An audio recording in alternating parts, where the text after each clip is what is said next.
गुरुमुखो, सभी को मेरा प्यार भरा राधा स्वामी जी। साथ संगत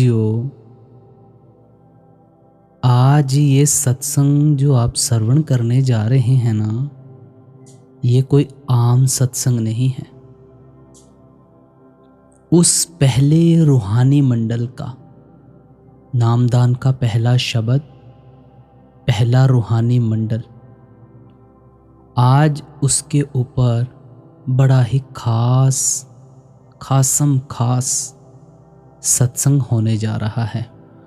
तो बेनती आप जी से यही रहेगी, कोई भी काम कर रहे हैं ना आप, तो ऐसा कीजिए, पहले उस काम को छोड़ दीजिए और बड़े ही ध्यानपूर्वक से उस पहले रूहानी मंडल यानी नामदान के पहले शब्द को बड़े ही ध्यानपूर्वक से आप पूरी एकाग्रता से सुनने की कृपालता ज़रूर करें। आज आपका ये सत्संग मिस नहीं होना चाहिए। सो कहने का भाव यही है मेरा कि कोई भी काम कर रहे हैं उसे आधे घंटे के लिए या जितनी देर तक सत्संग चलेगा पूरी एकाग्रता के साथ सुनने की आपने कृपालता करनी है। तो सत्संग आरंभ होता है कि आज हम मिलकर अपने भीतर की यात्रा के सबसे पहले और सबसे महत्वपूर्ण पड़ाव पर चर्चा करने के लिए एकत्रित हुए हैं या आज सुनने वाले हैं। ये है वह पड़ाव है जहाँ से असल रूहानी सफ़र की शुरुआत होती है। ध्यान दीजिएगा, जहाँ से असल रूहानी सफ़र की शुरुआत होती है। संतों ने, गुरुओं ने अपनी वाणी में बार बार इसका जिक्र किया है। वाणी में लिखा गया है, सहस दल कमल नाम सुनाऊं, बांस लखाऊं। ये वाणी की मिसाल है। अब इसका भेद समझने की पूरी कोशिश करनी है। यह केवल एक पंक्ति नहीं बल्कि एक पूरा नक्शा है। क्या है? पूरा नक्शा। यह हमारे अंदर मौजूद उस पहले रूहानी देश का पता है जिसे सहस दल कमल कहते हैं। और इस देश का, इस मंडल का एक मालिक है, एक धनी है। वह ब्रह्मा की ही एक महान शक्ति है जो दो रूपों में प्रकट होती है। जो पहले रूहानी मंडल का शब्द है उसका अर्थ है प्रकाश, और जो उसके साथ का है उसका मतलब है माया से परे। हम में से बहुत से लोग वर्षों से उस शक्ति का नाम जपते हैं, वर्षों से उसका सुमिरन करते हैं। लेकिन आज हमें विचार करना है कि हमारा क्या उस शक्ति से परिचय हुआ है या नहीं। क्या हम उस पहले रूहानी मंडल के धनी से मिले हैं? अपने आप से पूछना है। जैसे किसी देश में जाने के लिए वहाँ के शासक की अनुमति लेनी पड़ती है, वैसे ही रूहानी मंडलों में आगे बढ़ने के लिए उस मंडल के मालिक से जान पहचान करनी पड़ती है। तो आज सत्संग इसी भेद को खोलने के लिए है। हम ये समझेंगे कि ये शक्ति है क्या, इससे हमारा परिचय कैसे हो और ये परिचय हमारे लिए क्यों जरूरी है। तो ये जो पहले रूहानी मंडल का धनी है, ये है कौन? जैसा कि वाणी में इशारा है, ये दो शक्तियों का मेल है, दो शक्तियों का। अब देखो, इसे ऐसे समझें कि ब्रह्मा की दो धाराएं हैं, एक प्रकाश की और एक ध्वनि की। रिपीट कर रहा हूं, इसे ऐसे समझें कि ब्रह्मा की दो धाराएं हैं, एक प्रकाश की और एक ध्वनि की, और इनका संगम हमारी सुषुम्ना नाड़ी के ऊपरी छोर पर दोनों आंखों के ठीक पीछे होता है। सुषुम्ना नाड़ी के ऊपरी छोर पर दोनों आंखों के ठीक पीछे होता है। ये कोई साधारण शक्ति नहीं है। इसे साधारण शक्ति समझने की कोशिश मत करना। अब देखो, जैसे शिव और शक्ति मिलकर प्रलय और निर्माण की क्षमता रखते हैं, वैसे ही ये जो प्रकाश और माया से परे की सत्ता का मेल है, ये आत्मा को संसार के बंधन से मुक्त करने की अपार शक्ति रखता है। ये पहले रूहानी मंडल का शासक है। पूरे ध्यान से समझना है। देखो, जब तक हमारी आत्मा, हमारी सुरत इससे परिचित नहीं हो जाती, तब तक आगे की चढ़ाई एक सपने जैसी है, एक पहेली जैसी है। हम सत्संग में सुनते हैं कि ऊपर के रूहानी मंडलों में सुंदर नज़ारे हैं, बहुत सुंदर नज़ारे हैं। मन को मोह लेने वाली धुनें बज रही हैं। वहां पहुंचकर जन्म मरण का चक्कर समाप्त हो जाता है। लेकिन हमें यकीन क्यों नहीं होता? क्योंकि हमारा परिचय तो पहले दरवाजे के प्रहरी से ही नहीं हुआ। हम बाहर से ही सब अनुमान लगा रहे हैं, बाहर से। संसार का मोह हमें इतना जकड़े हुए है कि ये बातें हमें काल्पनिक लगती हैं। ये संसार का मोह किसी के कहने से नहीं छूटता।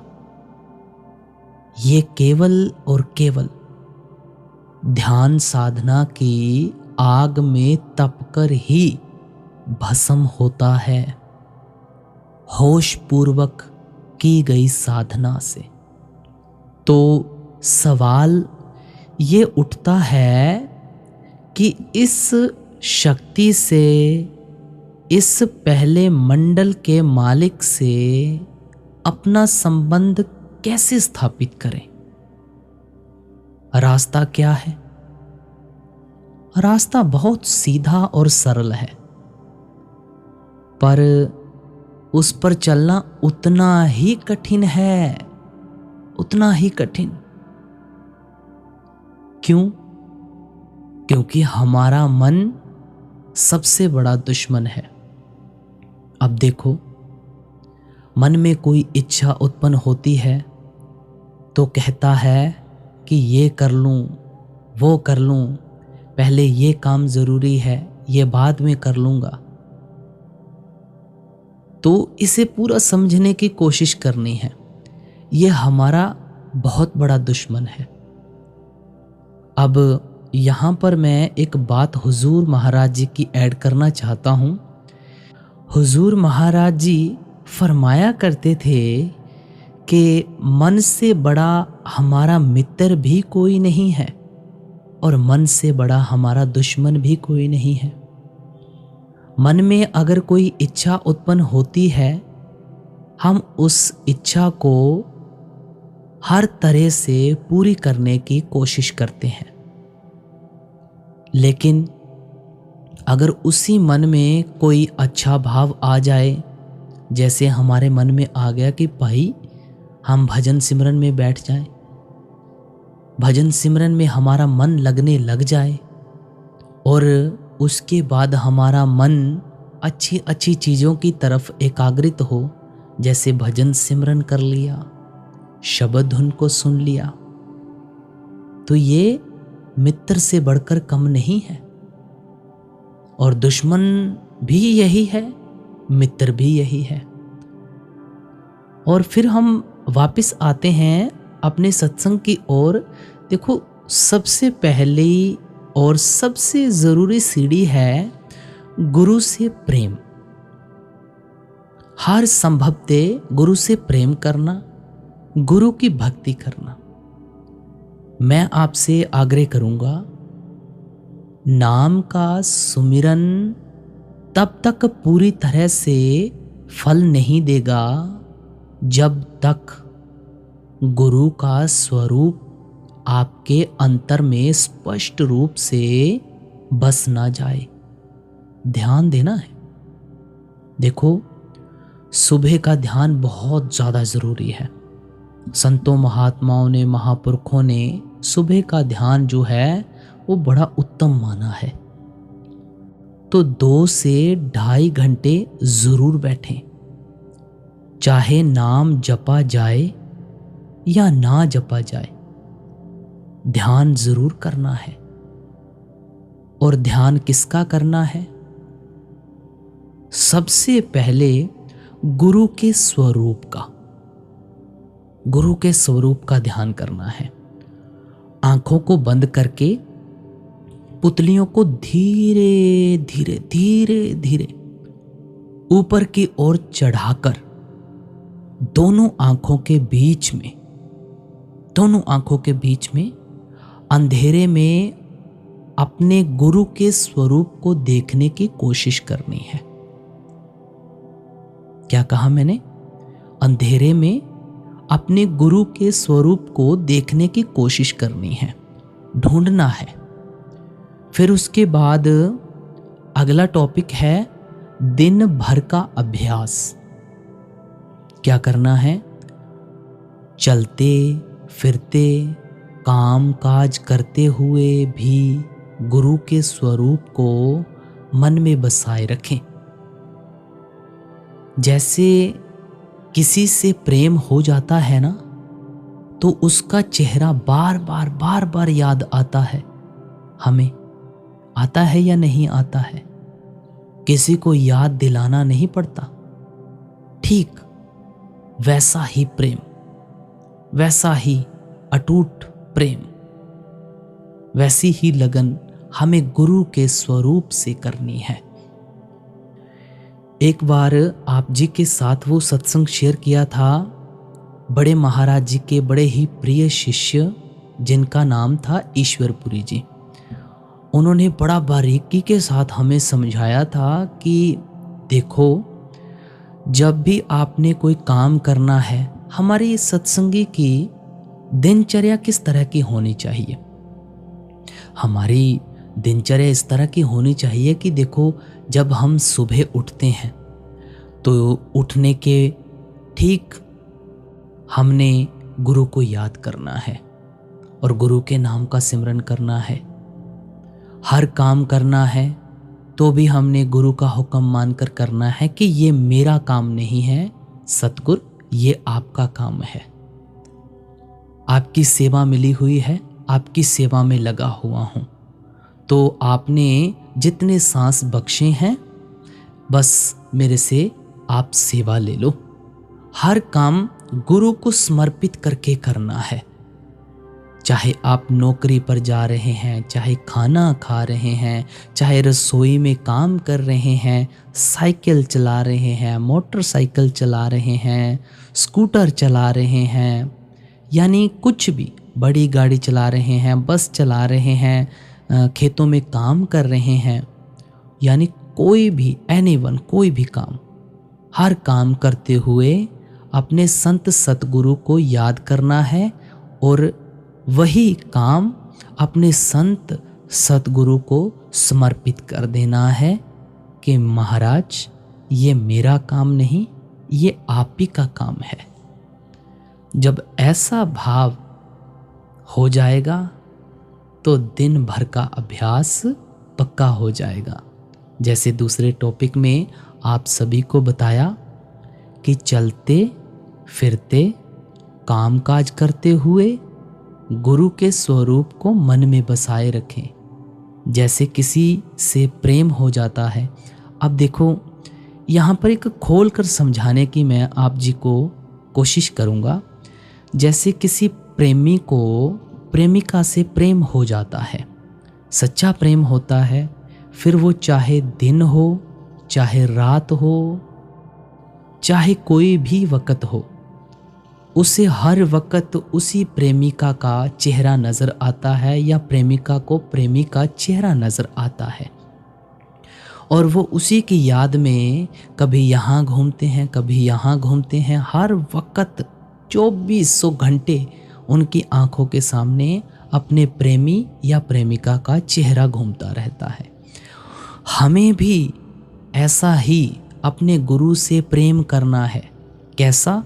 मीराबाई जैसा। कैसा? सैयद बाबा बुल्ले शाह जी जैसा। ऐसा प्रेम करना है। और देखो तीसरा टॉपिक है रात्रि का अभ्यास। जब रात को सोएं तो दुनिया भर के विचार लेकर नहीं सोना है, बल्कि गुरु के स्वरूप का ध्यान करते करते ही नींद में सो जाए। अब यहाँ पर एक बात और गहराई से समझाना चाहूँगा। जब भी आपने शाम के समय भजन सिमरन के ऊपर बैठना है, अपने गुरु को याद करना है, पूरे दिन के जितने विचार हैं शाम के टाइम हमारे ऊपर हावी होते हैं, तो हमने एक तरीका अपनाना है।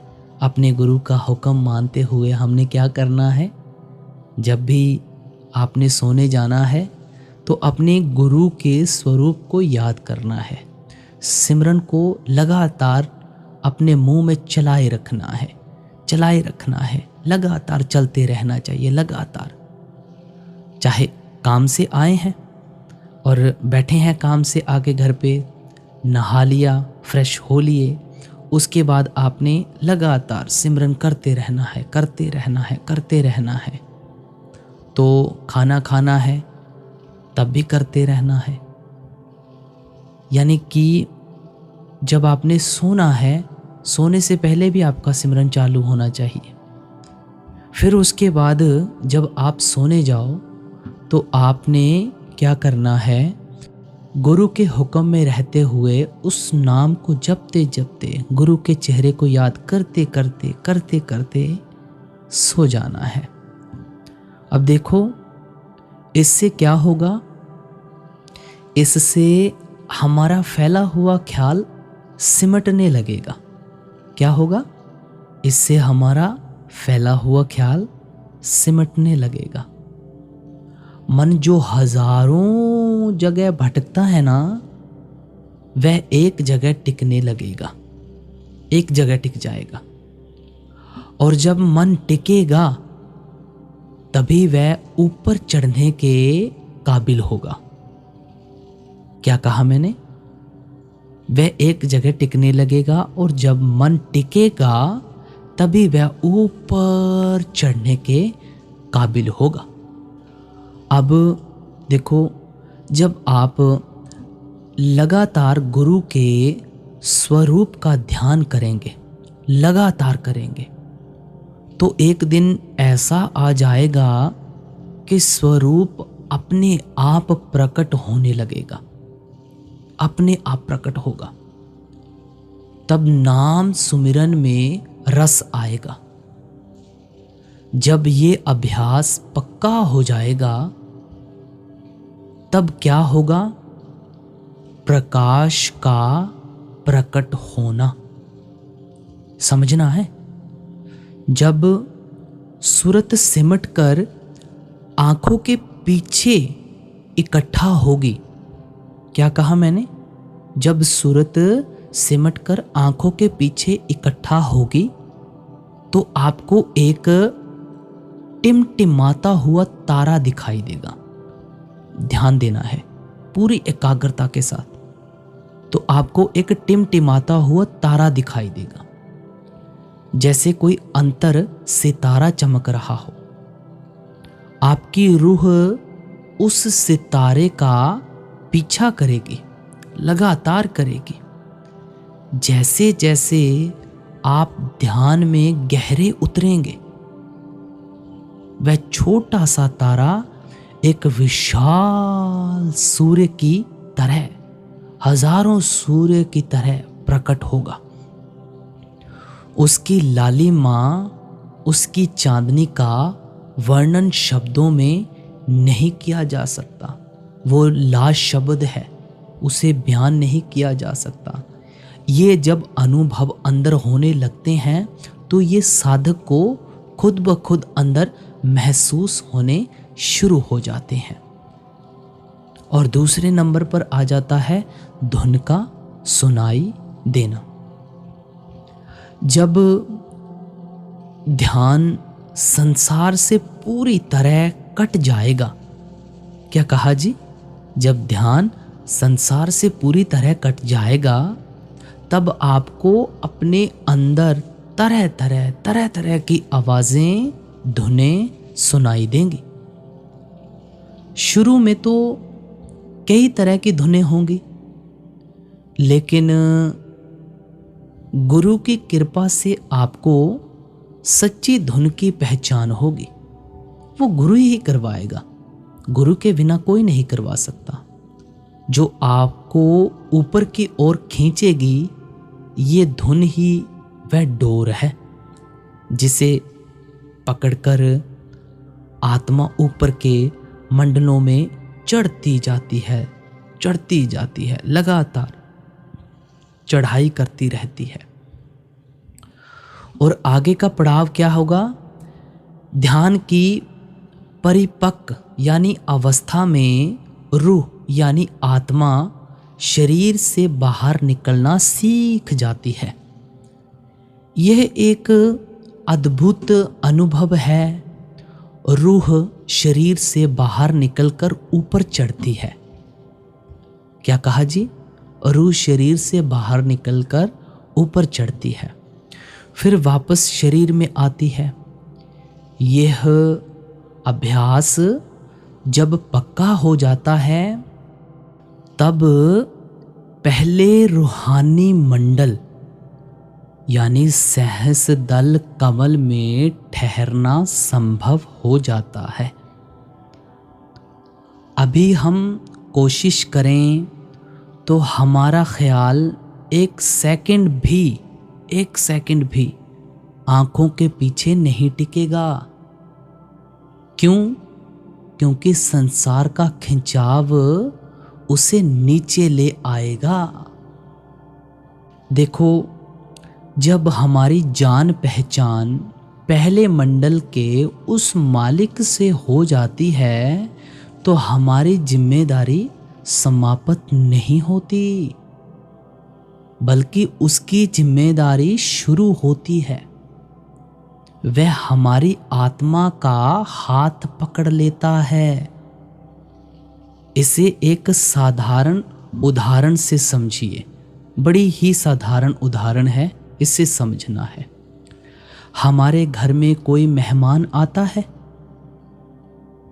और जब वह अपने घर के लिए निकलता है, तो जब तक वह सही सलामत पहुंच ना जाए हमें चिंता लगी रहती है। लगी रहती है ना हमें चिंता। हम फोन करके पूछते हैं भाई पहुंच गए।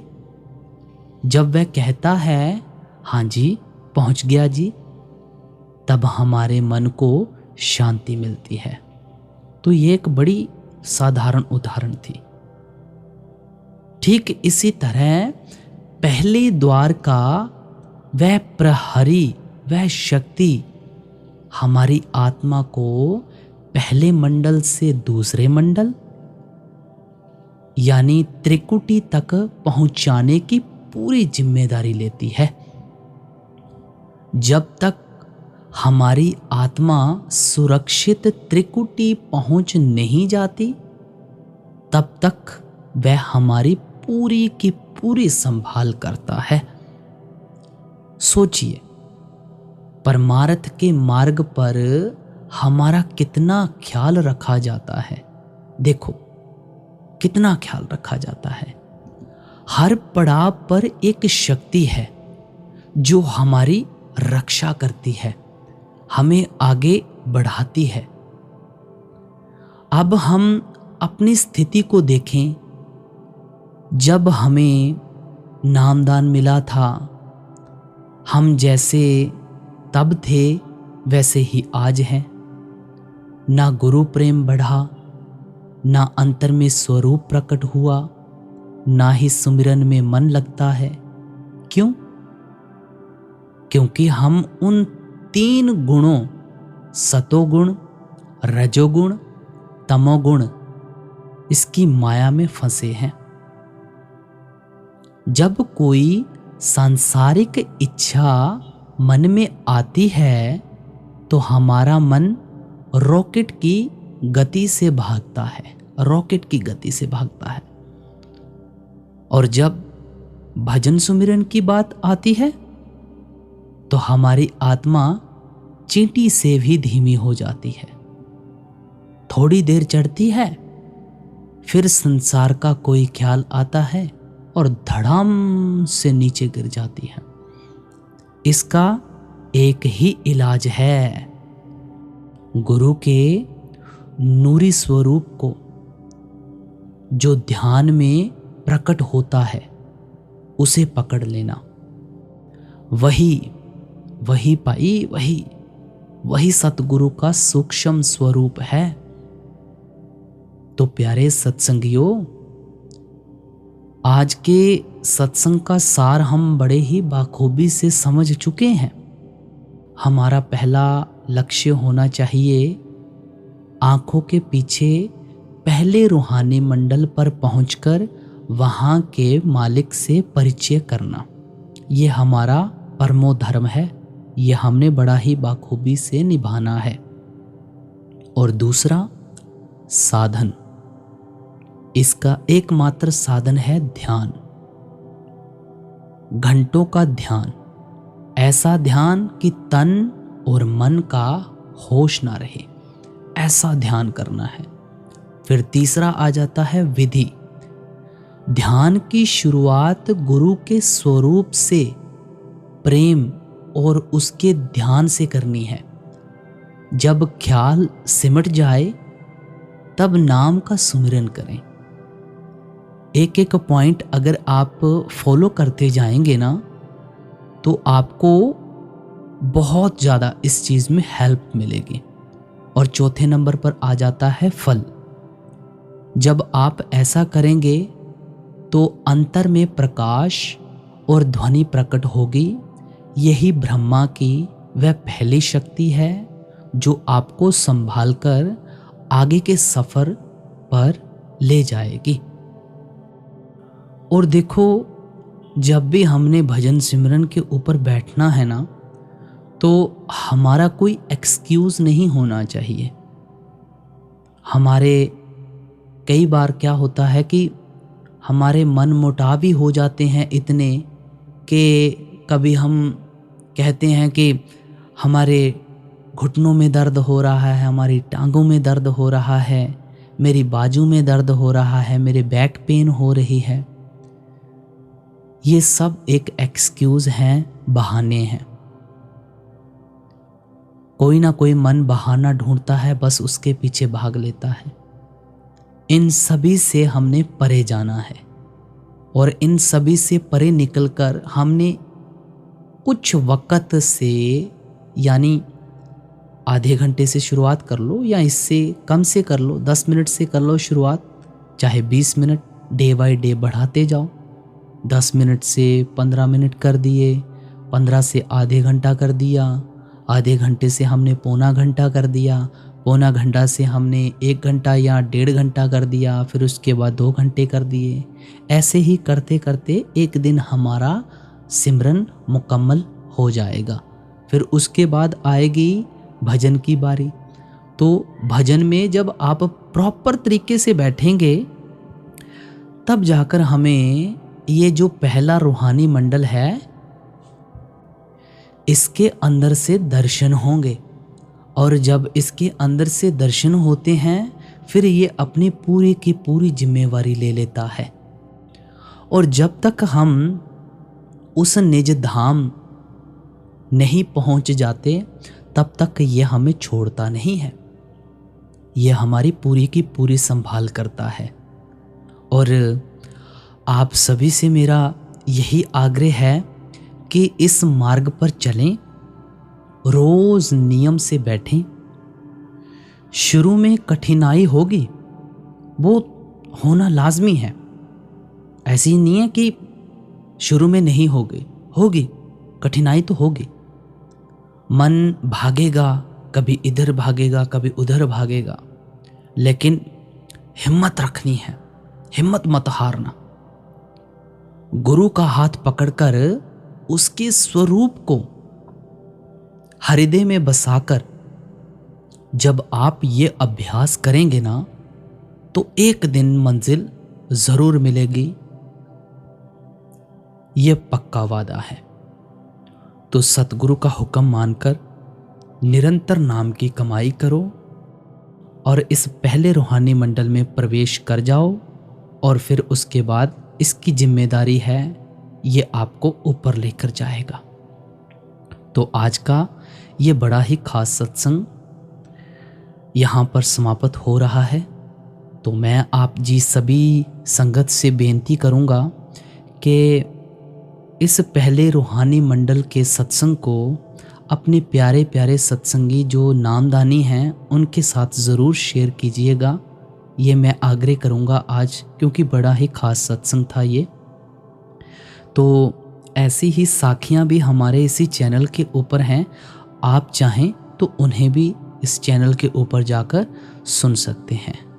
तो इजाज़त लेते हैं आप जी समूह साध संगत से। सभी को राधा स्वामी जी।